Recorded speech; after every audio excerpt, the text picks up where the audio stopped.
Welcome back to my channel. আজকে আমি আপনাদের সঙ্গে নতুন একটা রেসিপি শেয়ার করব। ভিডিওটি ভালো লাগলে লাইক সাবস্ক্রাইব করে দেওয়ার অনুরোধ রইল।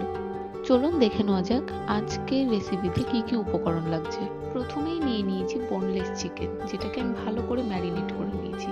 এরপর দিয়ে দেবো গোলমরিচের গুঁড়ো, আদা রসুন পেঁয়াজের পেস্ট, সাথে দেবো কাশ্মীরি লঙ্কার গুঁড়ো, নুন, চালের গুঁড়ো, আর দেব 1 চামচের মতো পাতিলেবুর রস, দিয়ে দেবো একটু কর্নফ্লাওয়ার।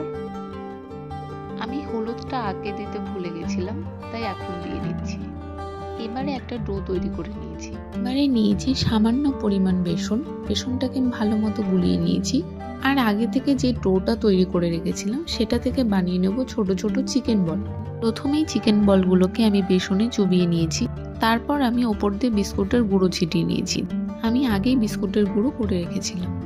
এরপরে দিয়ে দেবো কড়াইতে কিছুটা পরিমাণ সাদা তেল। তেলটা গরম হয়ে গেলেই দিয়ে দেবো একে একে চিকেন বলগুলো। এবারে ভালো করে ভেজে নেব। আর হ্যাঁ, চিকেন বলগুলো কিন্তু কম আঁচে ভাজতে হবে, না হলে ওপরটা লাল লাল হয়ে যাবে, ভেতর কিন্তু কাঁচাই থেকে যাবে। আমি কিন্তু খুব অল্প আঁচেই ভেজে নিচ্ছি।